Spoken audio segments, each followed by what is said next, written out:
You guys hear me okay? Paul, how are you? Good. Right.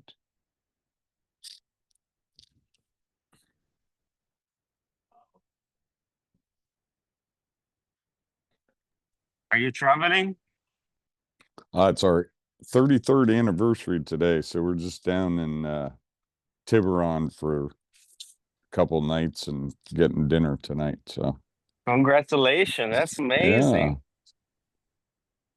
That's amazing. 33 and you're still in a conference call. She might be nice. goes fast. Tell you what, I don't know what That's the happens. real wealth. Yeah. Well, I hope some other people jump on today because this one is noteworthy. Got a couple real-time things going on that are major lessons. You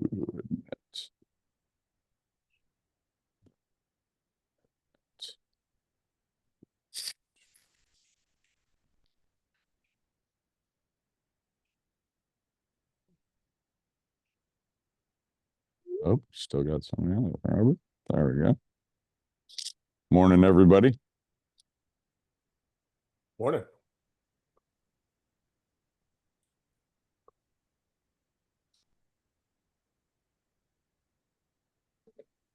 It's so interesting. While we wait, I was just saying we got a couple important topics. Actually, one that I've never dealt with before in the lending side. It's a fascinating situation. But I had was it yesterday or the day before?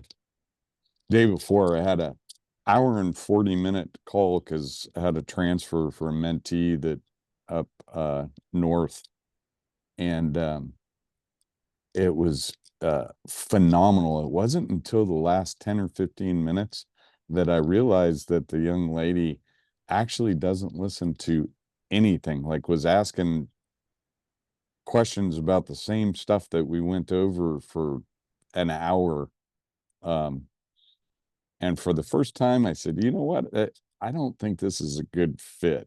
Um, but if you need anything, let me know. It was so interesting because I went to this one seminar about open mind and people talking, and actually my son was in the room, and he said she didn't shut up the whole time. I'm like, yeah, it's really interesting when people call you for advice and they talk the whole time. I was sort of proud of myself. At least you realize on time. Yeah, usually it takes a lot longer. That's okay.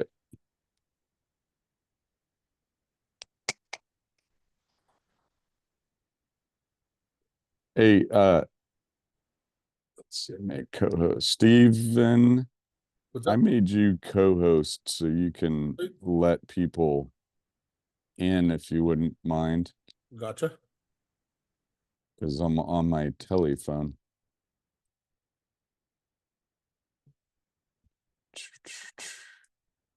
You got that, Steven?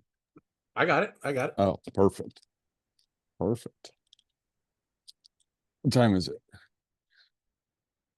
Oh, okay. I think we'll get started. So, um, and this was being recorded, right, Steven? Does it It show did. up? I can. It said that when I entered the meeting. Okay, cool. Okay, so I'm gonna like I was saying, I'm down here in Tiburon for our anniversary. So Cindy's over there. Super happy with me being on a call right now. But so this one may be a little shorter than usual. Um, and can you guys hear me okay? Yes, sir. Dots, appraisal, and commercial finance.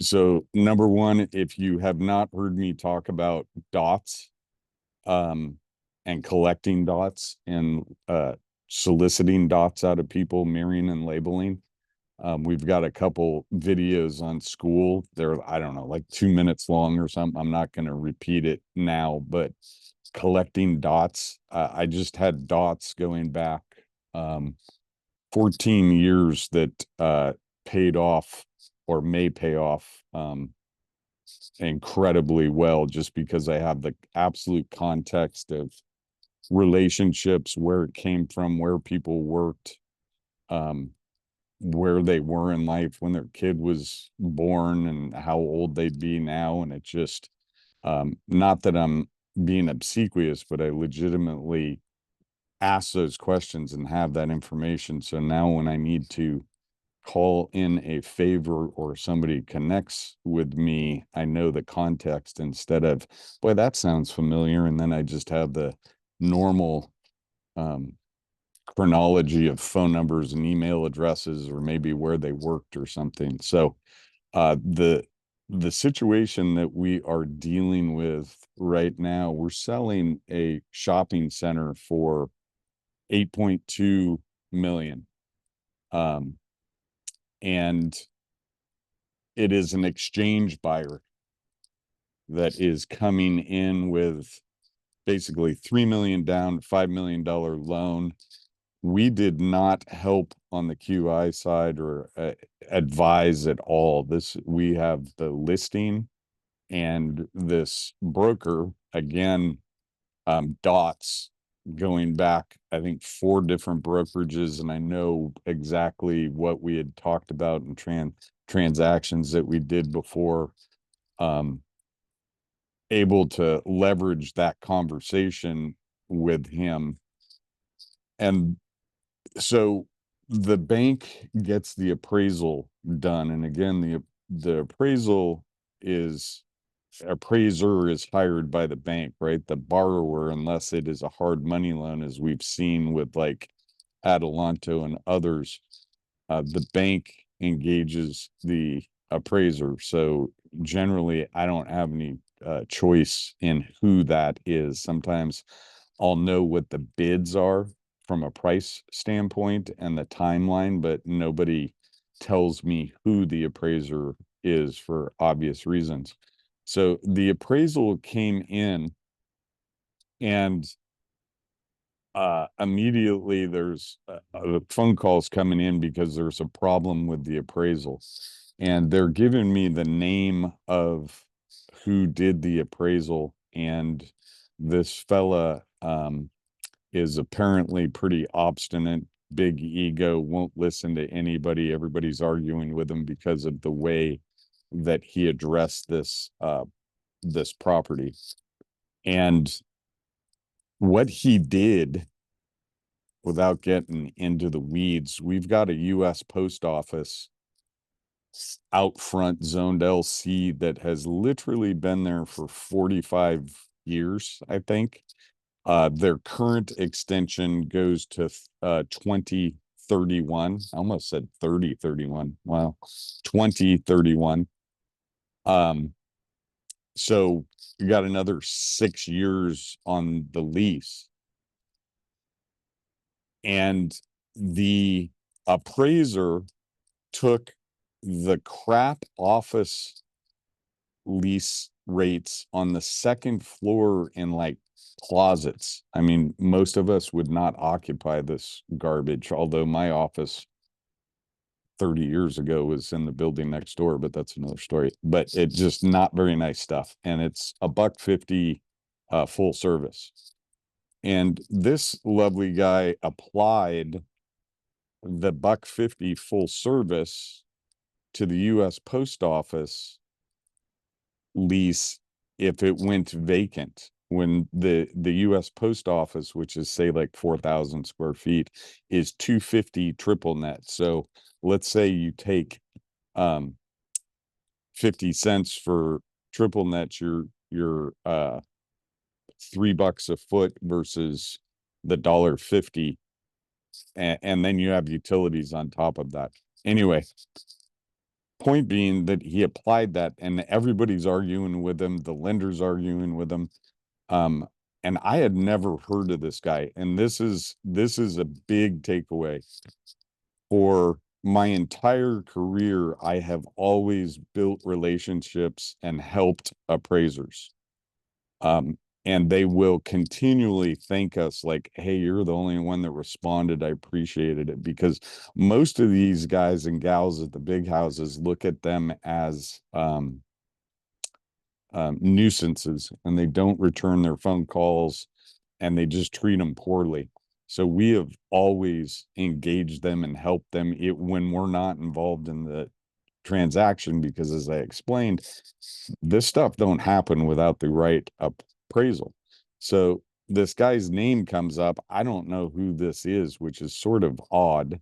And I hit up my buddy Adam Hardy, who I'm going to have speak for us at one point. He's in Boston. He's a Haas business grad, MBA at Berkeley. Level of resume for an appraiser that you usually don't see. He ran CBRE's valuation department back in the 80s to the 90s before he moved back to Boston, and knows everybody. So I call him up and said, hey, this is how this kid looked at the deal. And he's like, that makes no sense. And I also called two of my lenders and said, I've never seen this before. How is this possible? And nobody's ever seen it before. Well, Adam said, did you look him up on the Appraisal Institute registry? And he showed me where that was, and I pulled it up, and he's not listed, which then led me going to his LinkedIn, which is this like history up to creating his own brokerage firm, and no mention of working for this global global brokerage in their evaluation department. So he's basically a failed broker that went into valuation, but he's not an appraiser, which then means he's just the guy on the street that's doing all the work. And then an MAI is doing the stamping and approving the appraisal. So before I raise too much heck, and then Adam said, well, this gal Donna, who worked for Adam back in the 80s and then took over CBRE's valuation, is now the head of this company's valuation department. So now I have a direct line with the boss of this kid's bosses, which is just super important to have built those relationships and staying in contact with these people. So then I get finally, before I'm gonna go get super deep into this, I said, I need to see the appraisal. So I finally got it, 177 page document, and thinking this whole thing, and hopefully this isn't too deep, but this is so important. I've never seen this before. And if you guys take notes on this, it could very well come up and prepare you for it. So I get the appraisal, and it says 8.5 million as is, 10.5 stabilized, because there's a big vacancy in it. And naturally, I'm thinking to myself, the purchase price is 8.2 and the as is 8.5. So why is there a problem with the appraisal?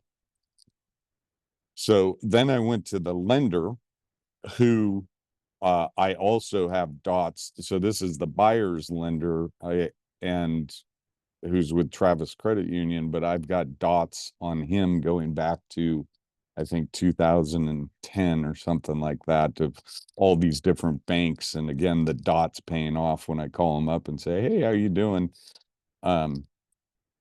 So here is, going back to what I said, here is what they did, or what the bank did with the appraisal.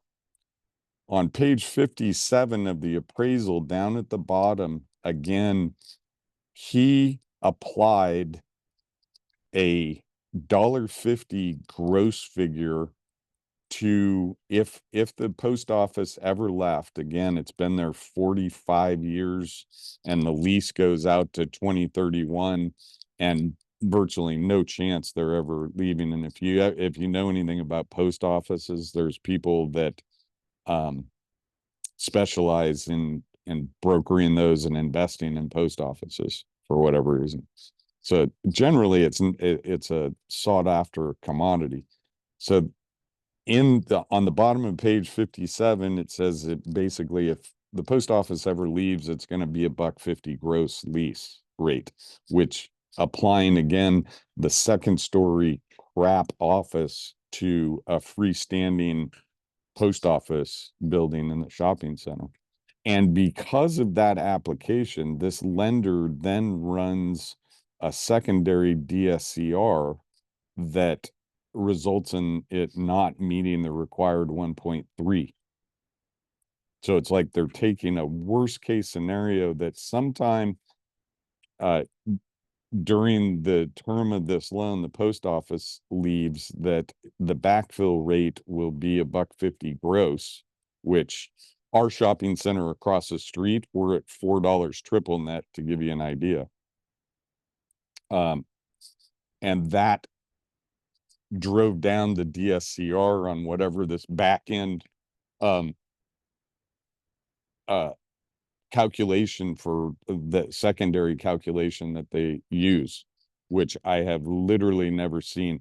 And I asked the lender, I said, so if I was going to go borrow on a Chick-fil-A on a pad in a shopping center, and they're paying $25,000 a month on, let's say, 4,000 square feet, are you saying that you're going to go grab the lease rate in the strip center for like the nail shop and the State Farm and the cleaners and apply that to the Chick-fil-A if Chick-fil-A goes away? At which he really didn't have much of a response, because that is actually what they are doing, but it's indefensible. So the result of this is that this buyer is in an exchange past his 45-day, has only identified one parcel. Again, he didn't use the QI system that we suggest and any of the strategies that we employ on exchanges. So one property, and they're looking at having to come up with another $1 million down in order to drop that DSCR in this backstop worst case scenario if the post office left. And the tax ramifications of this guy not going through with the exchange is probably a couple $1 million in tax as a result. So I'm in the middle of it now with the lender, the buyer, and the trying to figure out how to approach or nuke the appraisal issue, because these guys and gals generally don't like to admit when they're wrong, but putting out a case to it, and what I generally do is I just nuke it. Like, I got the head of the valuation department for this brokerage out of Dallas, and as I told Adam, my plan is to just show him what this guy has done and what the ramifications are, because again, it's indefensible, and let him deal with it. So that's where we are. But as a backup plan, with all of that said, anybody got a plan B to salvage this deal? Again, $8.2 million sale locked into an exchange, $3 million into it, $5 million loan because of this appraisal and financing approach. They're going to have to come in with another $1 million to close the deal, but they don't have it. So anybody got any ideas of how you would fix that if you can't fix the appraisal or approach? I have a question. I don't have a Yep. solution. Why is anybody not challenging the appraisal? Well, that's the next step is, well, I shouldn't say that. They have all gotten into the weeds with this Eric kid, and it's gotten pretty heated. And this is super important to grasp. They are all saying, well, this guy's the end all say all and he runs it all and it's up to him and there's nothing we can do. Which I'm like, how do you know that? That he's the top of the spear? Because normally I would know the name if he was, but that's what this kid apparently has, a fairly big ego and a bit of a power trip, and he's just telling him, no, that's the way it is, sorry. When in fact he's not even an appraiser, he's just a field worker, and somebody else's two other guys MAIs are stamping his work. So we will challenge it. It's just the time of the fuse is burning and it's getting low. It's 11th hour kind of thing. In fact, due diligence ended yesterday on the deal as well. So any backup ideas? What were you saying, Nancy? Sorry. I was just saying that if there's so much on the line, it might make sense for Adam to come in and pull a favor and maybe do a second appraisal and then challenge the other guy and ask for an extension. I don't know. I mean, Yeah, it's not a bad idea, except you're not allowed to engage in appraiser. So the borrower can't do it. The bank could potentially go and get another appraisal, but that's going to take 6-8 weeks to go do. The hope is that we can get somebody above this kid to shift on it, and come up with a different approach on page 57. I'm not even sure that he fully understands the impact of that.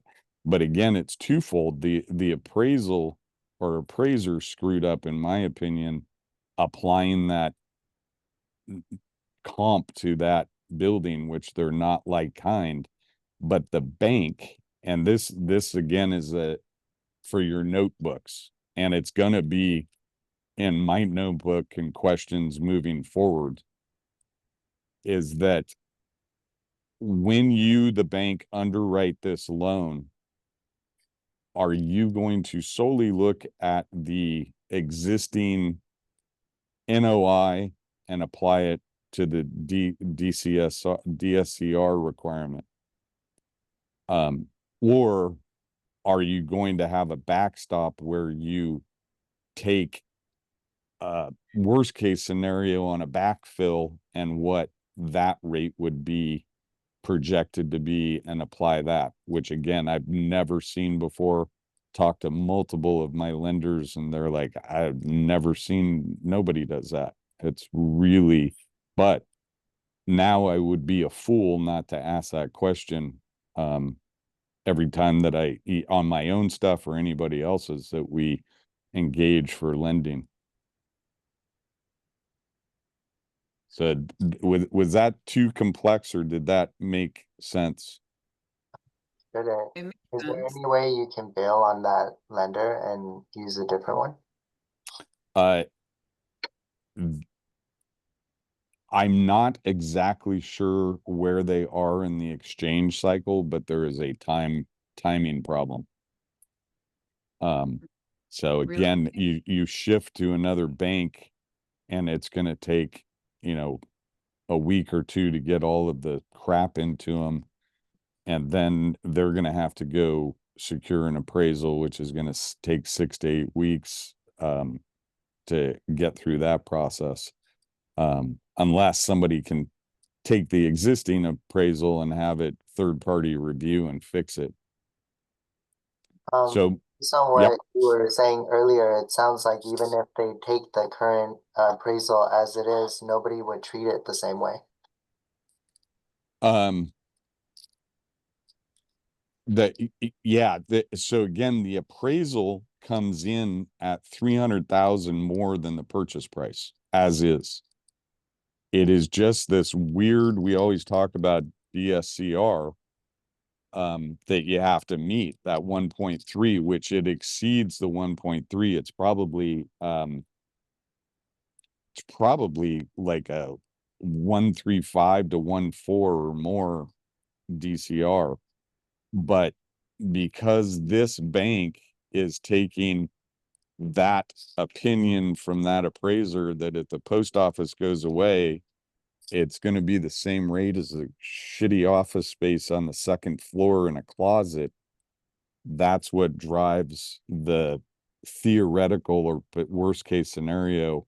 I don't even know if it's worst case scenario, because worst case scenario, everybody's gone and the DCR is 0, right? It's just baffling. Realizing that they're on a tight timeline, and I understand that it's like probably hard to swallow, but would they be open to getting additional financing just for the 1 million that's outstanding? And then separate to that, and I apologize because I don't know the rules in California versus here in Florida, but is there a way to track other projects which this appraiser, who's not an appraiser, has done to show a pattern of him doing this? And then after you have that, can you report it? I mean, here we would report it to our district and county zoning boards and zoning commissions. And that causes a reputational issue. And that normally the threat of that, or the idea that they hear a rumor that like people are looking into their previous work, typically like they straighten up really fast. So it's kind of a dual track. There's a chance your client's going to get screwed and like be on the hook for another million. But if it's a matter of facing the tax implications of not getting the deal to go through versus like the tap of $1 million, like it's the less of two. Two things. One, that is the solution, as John and I talked about, is having the seller carry back $1 million, because the seller doesn't want to lose the deal either. So them carrying that money back for some period of time to salvage the transaction, or some other form of financing, which I'm not sure, the timing and how this bank is going to look at it. And I'll be absolutely candid about this. I don't know in any of the deals that I've ever signed or done myself or brokered, if this underwriting logic, if applied, would have disqualified those projects on DCR basis. Because and again, 177-page document, and the bottom of page 57 is where this $1.50 pops in there. And it's usually, it's part of the, hey, if everybody goes away, this is what the replacement rate is going to be. But again, this is a current NOI. The lease goes out to 2031. They've been there for 45 years. It would just kind of be a side note to the whole thing. I have never, and nobody that I've talked to has ever seen them do this secondary DCR application. So it's not 100% the appraiser. It's also the lender and how they are approaching it. Hey, Paul. Yeah. Oh, sorry, I didn't. Somebody spoke up. Eva? Oh. Go ahead. So I had something similar to a situation in Texas City, Texas, where we're getting ready to close. I was on the 1031 exchange, and I had to go ahead where the appraisal wasn't coming in. And I contacted the 1031 exchange facilitator, and they made an extension for me based on a very questionable appraisal report. And so I immediately contacted and says, how can we extend this 1031 exchange? And they were able to go ahead and do it, because under the questionable circumstances of of an appraisal here. So that might be something to extend the, Yeah, who is the QI? it was a 1031 exchange IPX. It was IPX. IPX was, Wow. Yeah, how long ago was that? oh gosh, I don't know. This was 2019, 2018. And so And what did they do? Extend the 45? yeah, there's a couple of I don't like to use the word loopholes, but I have to pull it up. I have to pull Yeah, it I'd up. love to, as far as I know, and I've seen people literally lose millions, and case law supports it. There ain't no way out of the 45 or the 180. Do you know how much longer does he have? The buyer has?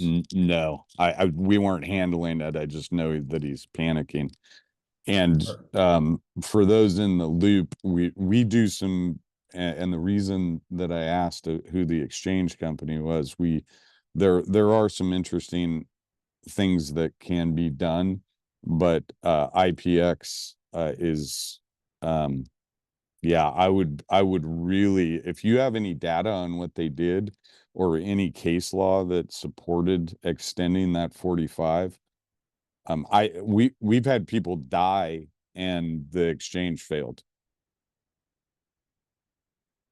Wow.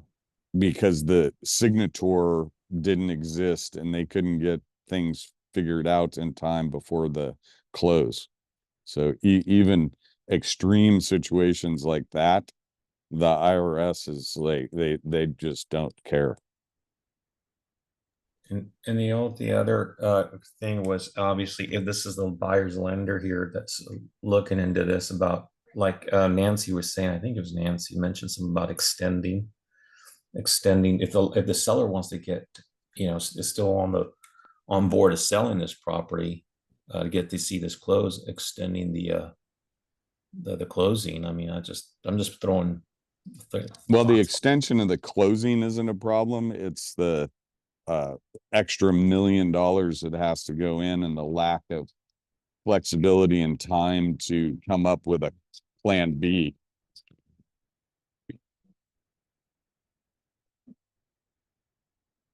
Sorry about that. So, yep, I have a Nancy. question. So just because something is appraised for how much more? 1 million more? No, 300 more, 8.2 purchase and an 8.5 as is appraisal. Okay, but if the seller is willing to sell it at $300,000 lower than what the appraisal, what's the problem? I mean, the bank doesn't have to lend the extra $300,000, right? Am I missing something? Yeah, it's it came, so as we've you've seen my CRE finance and development underwriting, Yes, right? I understand the DSCR ratio. Right. So one of the things that I talk about in there is one of the biggest mistakes that I see in newbies going into commercial is they'll talk to their bank and the bank will say, oh yeah, we'll do a loan on that shopping center, 70% LTV or a minimum 1.3. They bank on the 70% LTV. So again, that appraisal would support the LTV, but what they don't understand is that the 1.3 DCR is what drives the actual LTV down below the 70%. So yeah, it appraised in value, but the backstop DCR of this backfill is driving the potential NOI down. So you need another $1 million down in order to balance that underwriting. Does that make sense? Kinda, a little bit So more. just getting a value on the property does not solve the DCR.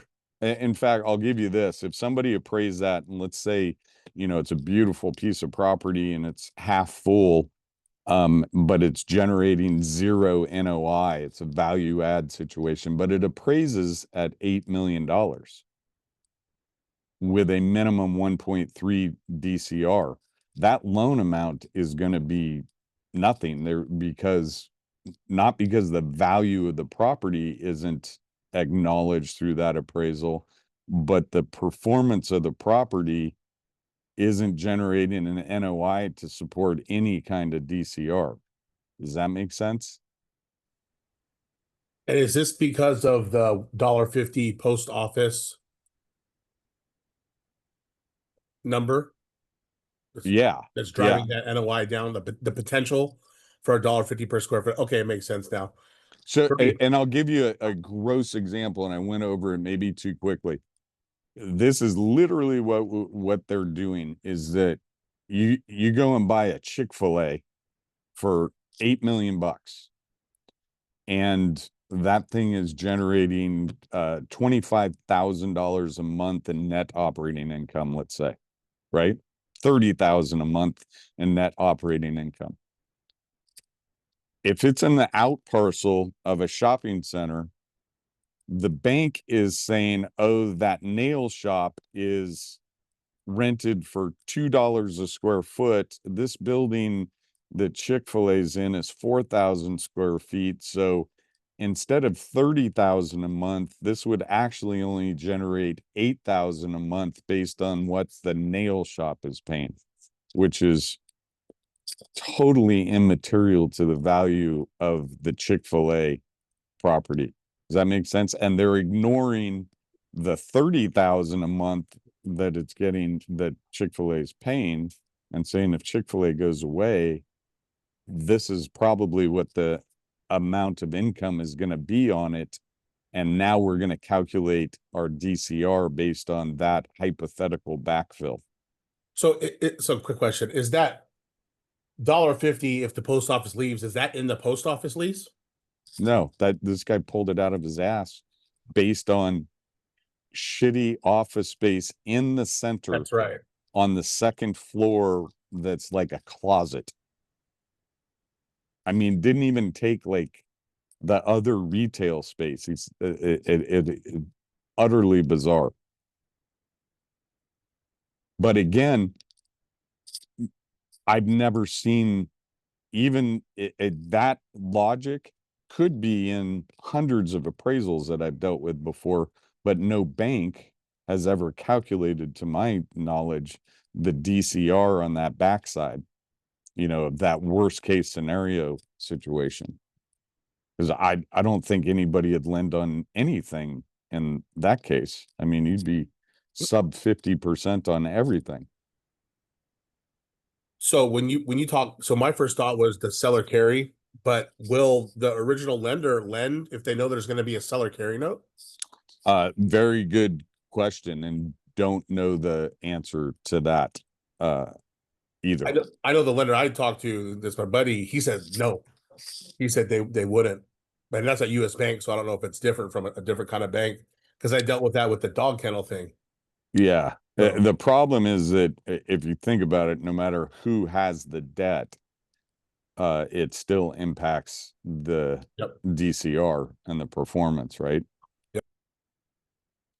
So takeaways for you guys, absolutely collect those dots on everybody.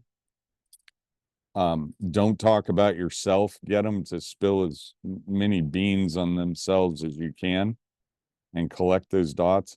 Make connections with and cooperate with any and every appraiser in your region and beyond, and never ignore those people, because they are keystone to making transactions happen, and you may need a favor one day. And then number 3, keep your eyes open for this back end DCR calculation.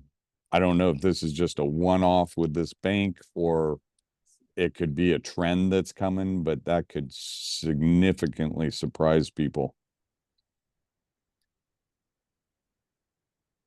So there you go.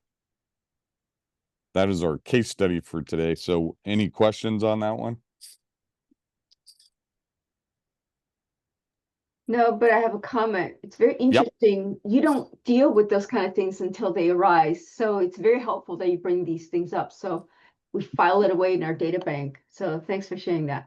Yeah, yeah, absolutely. And like I say, a lot of the stuff we go over in real time like that, you ain't gonna read about it in any book or there isn't any class on that stuff. It's kind of a collection of these vicarious lessons that this poor guy is paying the tuition on, and everybody should take note and capture that information so it's on their radar screen down the line.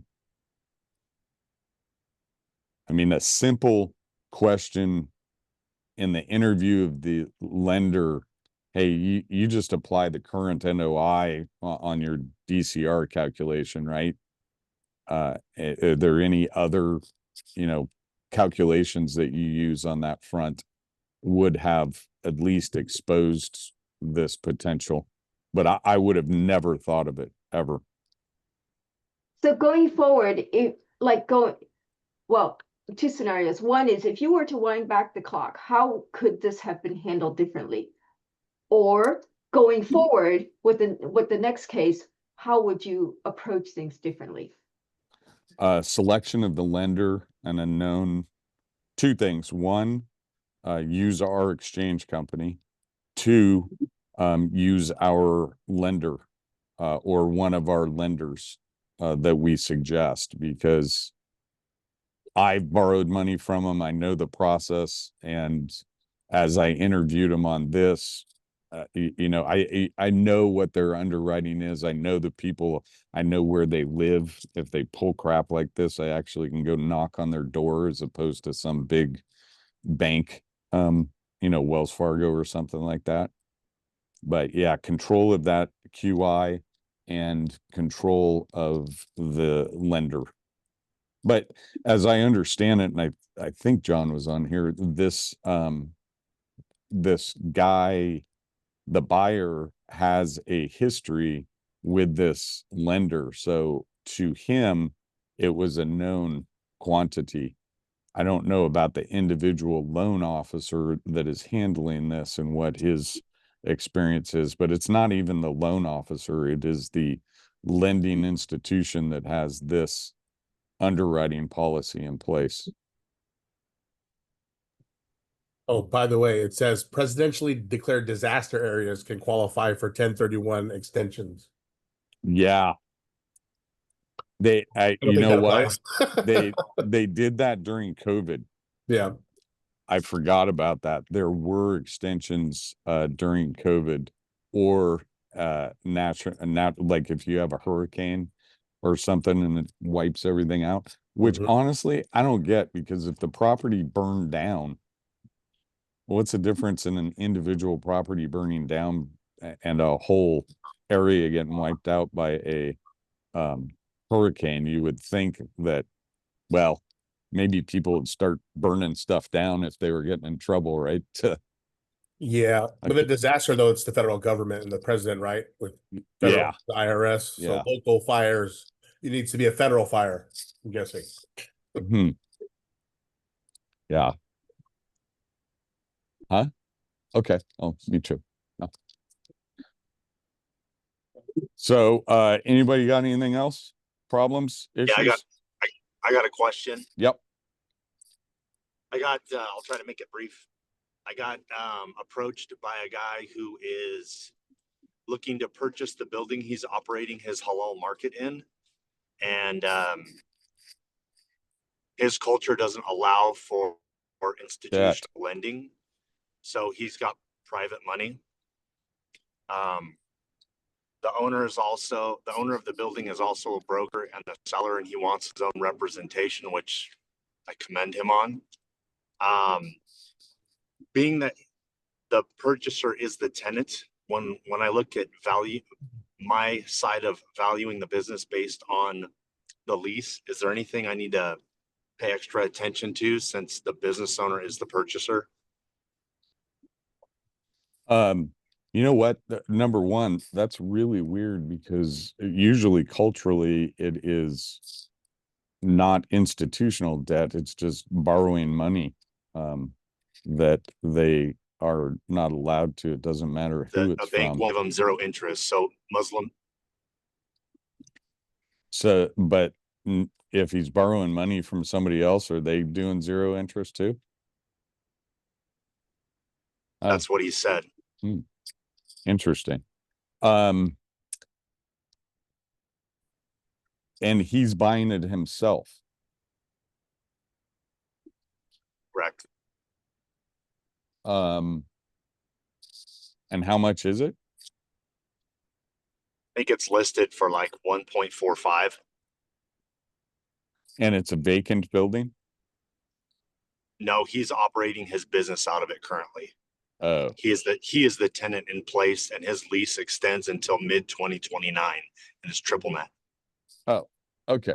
So value of the property, and if I was the owner of the property, and that's like a, almost like a sale leaseback deal, is that, going back to that daycare that I bought and I put a 7-year lease in place and then flipped it. The owner is going to look at it, whatever that NOI is and whatever applicable cap rate. He most likely, if he has any idea what he's doing, he's not going to look at it as a vacant building, because he could, if it goes out to 2029, package that up and sell it at a 6.5 cap or whatever. And that's how I would advise him. And it's similar to like what I do for, let's say, dentists that own their buildings, and I tell them, don't sell the building with the practice, sell the practice, get a long-term lease in place. Now the value of that real estate is based on the capped value of that NOI, which is going to be substantially higher in most cases than a vacant medical office building. Is that what you But would suggest for that restaurant in the Mountain View that's in a historical? is that Chez? Yeah. Well, that's yeah. I think I even laid that out for him. That for those that don't remember it, it's a piece of real estate in Mountain View that's worth quite a bit of money, except it's a historical building, so it can't ever be touched, and it probably turns the value, what, a third or a quarter of what it could be, if not more. Yeah. But the only way to change that, kind of along the lines of what you're saying, is put a lease in place, say a 5 or 10-year lease that's a little heavy, and then spin that as a single tenant net lease investment. And that, as I'm pretty sure I advised him, was his best exit plan. Maybe it's a little painful for those 5 years, but it could generate significantly more money on the sale for him. Where's the pain come from? Paying a higher rent number for 5 years to generate the value. So if you let's say that they did the rent at say an extra 10,000 a month in rent for 5 years, so that's another 600 grand, right? Mm-hmm. Okay, yes. Now if you take that extra 10,000, that's 120,000 a year, and if you divide that by, on that property down there, say a 5.25 cap, so take 120,000 divided by 0.0525.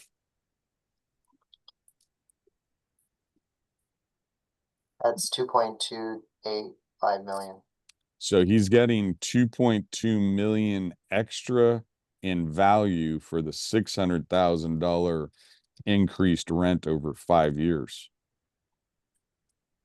So the pain being those 5 years of higher rent, but his exit is going to be 2 million plus more, or yeah, 2 million more less than 600,000, or 2.2. So what is that? 1.6 million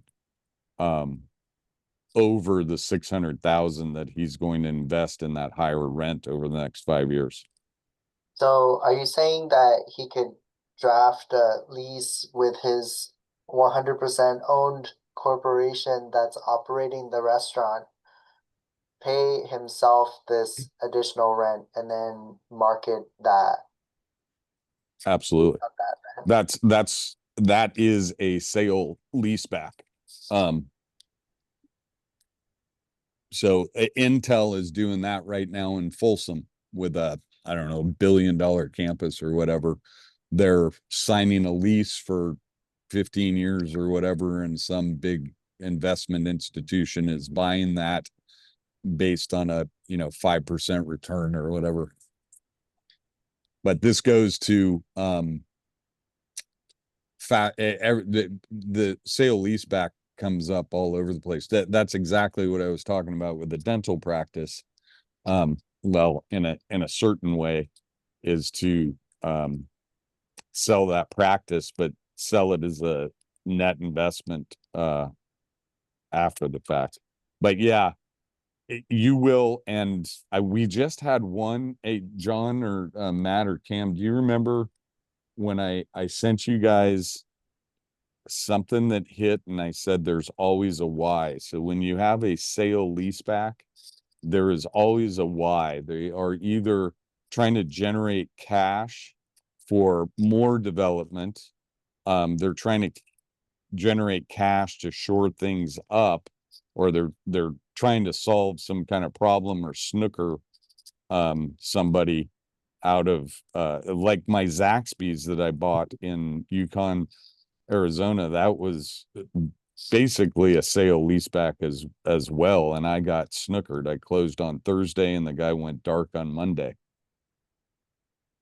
But yeah, there is always a why. Matt, do you remember what that did you see that maybe in the last week? I said wow. Yeah, I would have to pull the email to remember the details. There's been a lot lately. Yeah. But Caden, to answer your question, that is a sale leaseback. So yeah, on Ches, and I'm pretty sure there's a spreadsheet that I ran for the guy as an exit strategy that, yeah, you could exceed the value of this property by making it a performing asset and, do a 5-year lease with 4 5s at whatever per month, and it's going to generate significantly more than the building just by itself, especially there, because that's a trophy asset kind of community where people just they got so much damn money, they're less concerned about the return and more about the ego and the trophy aspect of it. Interesting. Thank you. Yeah. Hey, So- Paul, can I finish with my question? I know we kind of went off on Yeah, took a left sorry turn about there that. with Caden. No, it's fine. Just, obviously, since there's not Oh. like a bank involved, it's private money. He wants to make sure that he's not overpaying. So I told him to give me his lease and any sort of extra steps I should take to make sure I'm repping the buyer and just so I don't move too quickly through this thing. Yeah, I mean, you're gonna. I would just establish the NOI and apply a as high of a cap rate to it as you can to justify the purchase price, and then sort of underwrite it as well on a vacant per square foot basis. How big's the building? I don't have it in front of me. Hmm. It's probably it's What, 6,000, 5,000-6,000? yeah, something Yeah. like that. Yeah.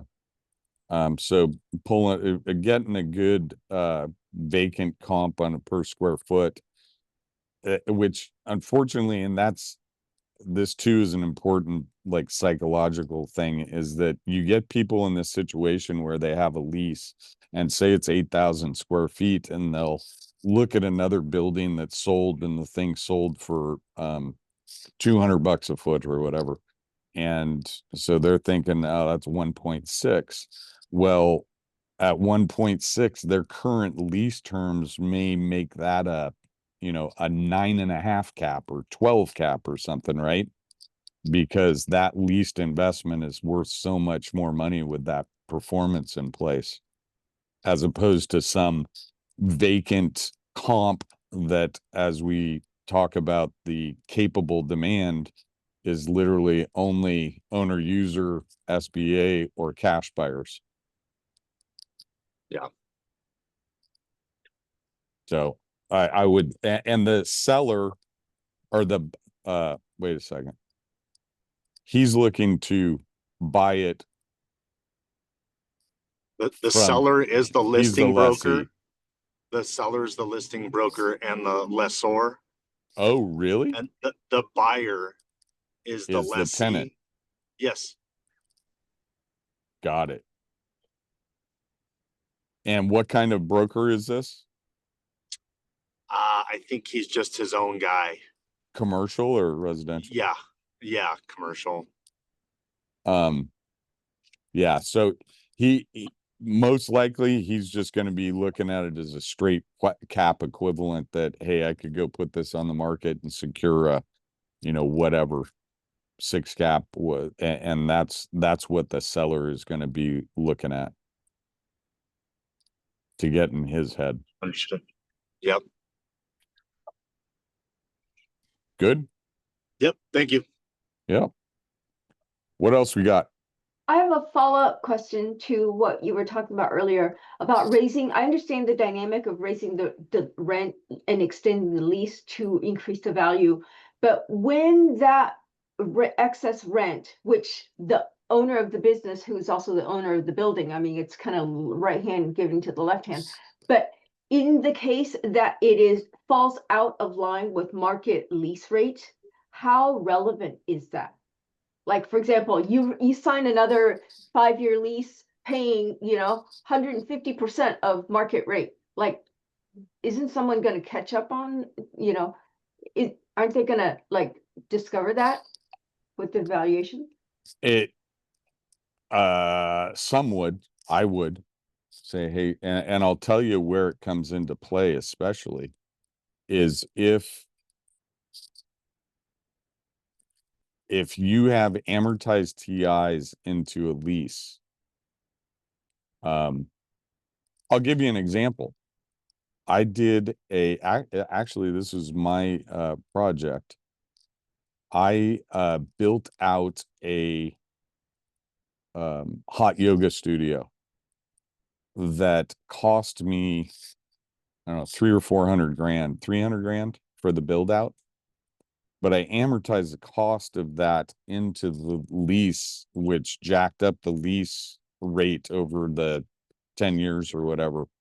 And that 300,000 investment, because of the associated increased lease rate, generated like double that, at least. I forget.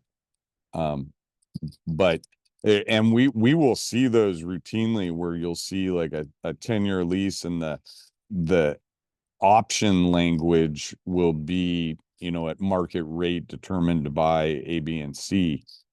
And you can tell that existing lease rate may be elevated. They're the first, or did significant TIs, and that lease rate may be elevated because of the amortized TIs. Sometimes the lease will explicitly say that, and other times the lease will not. It will just define what they're leasing. Okay, so once the lease is over, is the next tenant or the next tenant responsible to continue to pay the TI, the amortized TI, until it's paid off? No. No, so to your point, the rent could drop down significantly, and we see that where, like a Taco Bell franchisee will jack his rent up in order to sell that to get as much cash out as possible. And then at the end of that lease may come back and try to negotiate better terms, right, that are lower.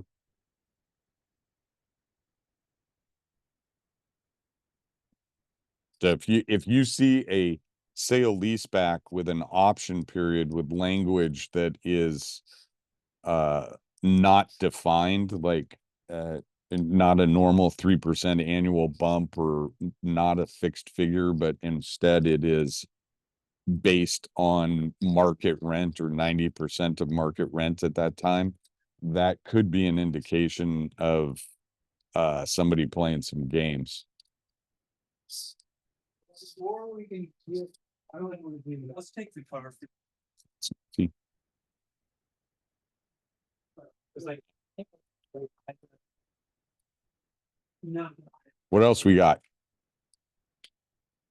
I got something real quick, Coach. Yep. Real simple. You know that that issue that we had in EDH, that lease I let you take a look at, where everything was all good until they found out the business in there wanted to be open 24/7, and then they completely went just dark for like 5-6 weeks. Well, everything worked out. They came back. Everything's a done deal. But I was just wondering, like, what do you think they were doing? I mean, it's, you know, it's such a simple decision to go dark like that for 5-6 weeks, just based on a concern of the business operating 24/7. I'm not going to name who the landlord is, but this is an example of dots and keeping track of this stuff. As I told you immediately, that's sort of standard operating procedure for these people and the owners of that, just that silent game. In fact, people have left their company because of the communication problems. I really can't explain a lot of their conduct over the years, and we've run into the same thing. We almost the exact same situation on a restaurant, a vacant restaurant, and they just played us and played us and played us, and then, oh, we got a lease on this thing. They're just yeah, the only thing, I don't know the why, just that it's consistent. And if you keep notes on that, the next time you deal with Kelly, with those people, you will be on guard for it. But it is an unusual MO that they are very consistent with. And congratulations, that's awesome. I'm surprised that it, just as a little backstory to it, Kenny had he's in the gym industry and had somebody that, like, a anytime fitness 24-hour access, and a 24-hour access, Kenny? Or it was only open for certain periods, but the key was there was a few hours in the morning that there's no people on, no staff on site, and that apparently gave the owner concerns. But that's the, like, the anytime fitness model is, you know, member access whenever they want, and not necessarily having staff there all the time. So they were worried about liability, and then went silent on Kenny's people, and they were deep into the deal. But that's great that it got figured out.